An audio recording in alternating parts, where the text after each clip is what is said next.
मोदी सरकार में मंत्रालयों का बंटवारा हो गया है और 71 मंत्रियों ने अपने दफ्तर जाकर जिम्मेदारी संभाल ली है। यहाँ पर मोदी के मंत्री 100 दिन के टारगेट पर लगे हुए हैं और विपक्ष किसी और टारगेट पर है, क्योंकि मंत्रालय का बंटवारा विपक्ष को पसंद नहीं आया। उन्हें बीजेपी के घटक दलों की अचानक चिंता सताने लगी और फिर झुनझुना वाला राग शुरू हो गया। आखिर विपक्ष को एनडीए साथियों को मिले मंत्रालय में ऐसा क्या दिखा, आपको एक रिपोर्ट में दिखाते हैं।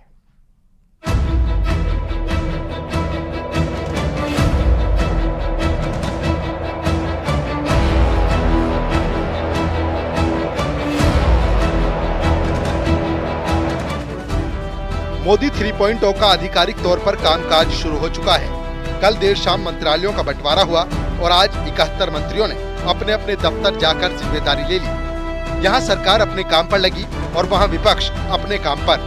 मंत्रालय का बंटवारा विपक्ष को पसंद नहीं आया। उन्हें बीजेपी के घटक दलों की अचानक चिंता सताने लगी और इसीलिए हमलों और तंज का दौर तेज हो गया।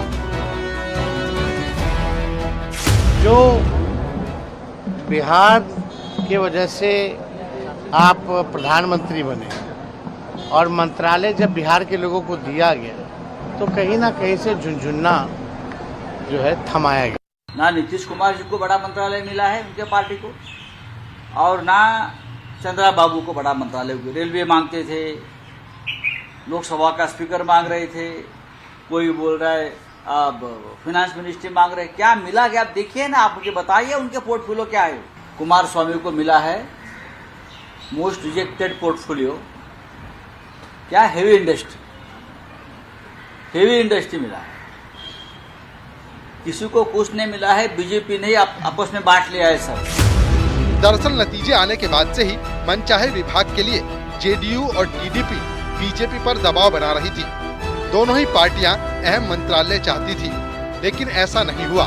किंग मेकर बनकर उभरी इन पार्टियों को मुंह मांगे मंत्रालय न देकर बीजेपी ने विपक्ष को एक तरह से ये संदेश दे दिया है कि उसके लिए गठबंधन जरूरी भले ही है, मजबूरी नहीं। लेकिन जो मंत्रालय सहयोगियों को मिले हैं उसे भी कमतर नहीं आंका जा सकता। जेडीयू को पंचायती राज और पशुपालन मंत्रालय के साथ कृषि और किसान कल्याण राज्य मंत्रालय मिला। टीडीपी को नागरिक उड्डयन मंत्रालय के साथ ग्रामीण विकास और संचार मंत्रालय मिला। एलजेपी को फूड प्रोसेसिंग मंत्रालय मिला।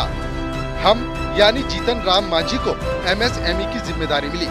आरएलडी से जयंत को कौशल विकास और शिक्षा राज्य मंत्री बनाया गया। अपना दल एस को 2 विभागों में राज्य मंत्री का जिम्मा मिला। यानी बीजेपी ने अपने सहयोगी दलों का पूरा सम्मान किया, लेकिन विपक्ष इसे झुनझुना बता रहा है।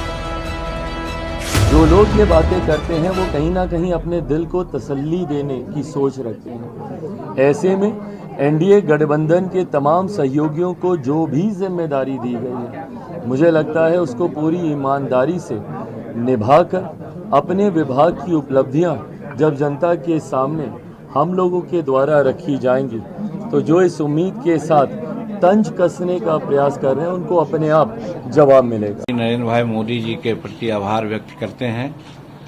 और जहां तक चार्ज लेना और विभाग का मामला है, हमारा कंसेप्ट बहुत बचपन से रहा है कि काम कोई छोटा नहीं होता है, वर्क इज वर्शिप, काम ही पूजा होती है।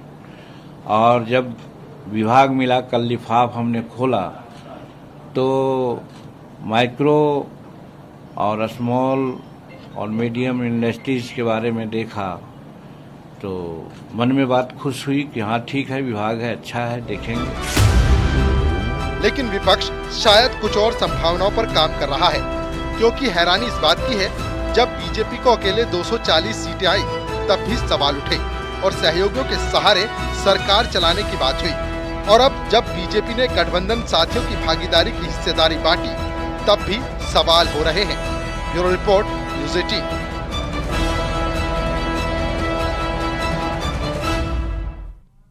अमेठी और रायबरेली के साथ यूपी में बदले हाथ के हालात से राहुल गांधी और प्रियंका गांधी काफी जोश में हैं।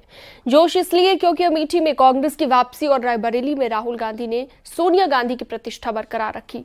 ऐसे में चुनाव परिणाम के बाद भाई बहन का पहला रायबरेली का दौरा काफी चर्चा में है और चर्चा इस बात की भी होने लगी जब राहुल गांधी ने कहा प्रियंका अगर चुनाव लड़ती तो मोदी हार जाते।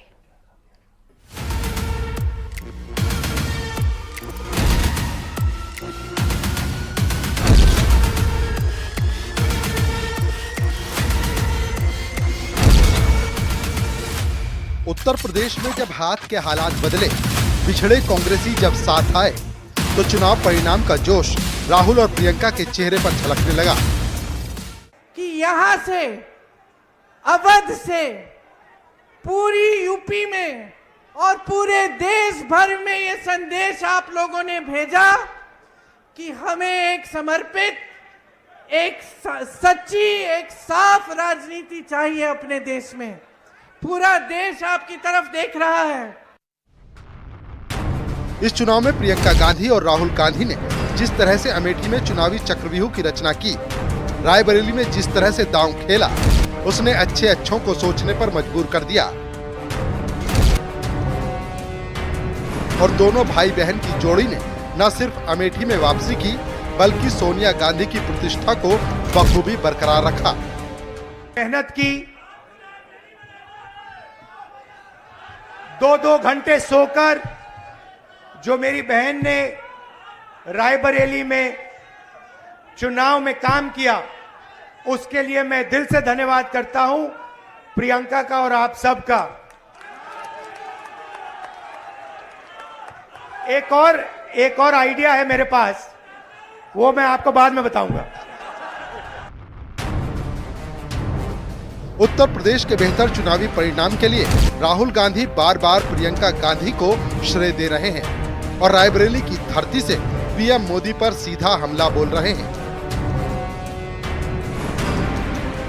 राहुल गांधी ने कहा, अगर मेरी बहन प्रियंका वाराणसी से चुनाव लड़ती तो मोदी 2.5 लाख वोटों से हार जाते। और सिर्फ अयोध्या में नहीं भाइयों और बहनों, सिर्फ अयोध्या में नहीं, वाराणसी में जान बचा के निकले हैं प्रधानमंत्री। और मैं आपको कहता हूं और बहन से कह रहा हूं, अगर ये लड़ जाती वाराणसी में, अगर ये लड़ गई होती, तो आज हिंदुस्तान के प्रधानमंत्री 2-3 लाख वोटों से वाराणसी का चुनाव हार जाते। चुनावी परिणाम के बाद राहुल गांधी और प्रियंका गांधी का ये पहला रायबरेली दौरा था। इस दौरान उन्होंने कार्यकर्ताओं से आह्वान किया कि वो इसी तरह लड़ाई लड़ते रहें और देश की राजनीति के जो प्रमुख मुद्दे हैं उन्हें उठाते रहें। लेकिन इस दौरे के बीच सबसे बड़ा सवाल यही है, आखिर राहुल गांधी वायनाड और रायबरेली में किसे चुनेंगे, क्योंकि दोनों लोकसभा सीट पर उनको जबरदस्त जीत मिली है। ऐसे में रायबरेली के आसार ज्यादा हैं, क्योंकि रायबरेली 2004 से सोनिया गांधी की संसदीय सीट रही। सोनिया के राज्यसभा जाने की वजह से सीट खाली हुई। सोनिया गांधी के कहने पर राहुल ने रायबरेली को चुना। राहुल गांधी रायबरेली सीट अपने पास बरकरार रखेंगे। वायनाड से प्रियंका या लोकल नेता को मौका संभव। वहीं दूसरी तरफ यूपी कांग्रेस की पॉलिटिकल अफेयर्स कमेटी की बैठक में प्रस्ताव पास किया गया है कि राहुल गांधी को रायबरेली सीट से ही अपनी सदस्यता बरकरार रखनी चाहिए। यानी राहुल गांधी रायबरेली तो प्रियंका गांधी वायनाड में मोर्चा संभाल सकती हैं। Bureau report, news 18।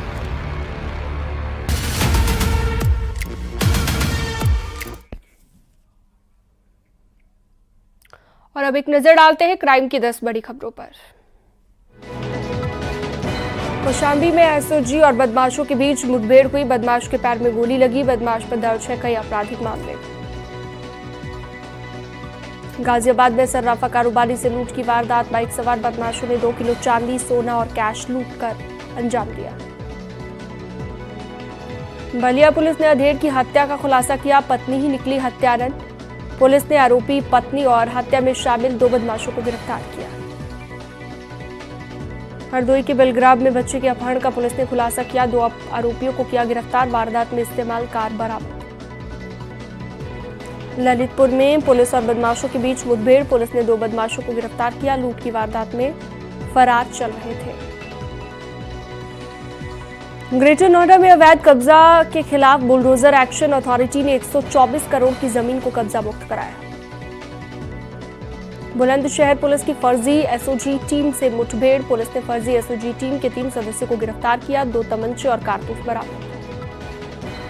Rampur police और गो तस्करों के बीच मुठभेड़ हुई, पुलिस की जवाबी कार्रवाई में घायल शातिर गो तस्कर फहीम गिरफ्तार, तमंचा, कारतूस और बाइक बरामद। बांदा में पति पत्नी के बीच मामूली विवाद में मारपीट, नाराज पति ने पत्नी पर कुल्हाड़ी से हमला किया, महिला को गंभीर हालत में अस्पताल में भर्ती कराया गया। हापुड़ में जेसीबी से टोल प्लाजा पर तोड़फोड़ के आरोपी को पुलिस ने गिरफ्तार किया, जेसीबी ड्राइवर पर कई लोगों को कुचलने का प्रयास करने का आरोप, पुलिस की टीम पर भी जेसीबी चलाने की कोशिश।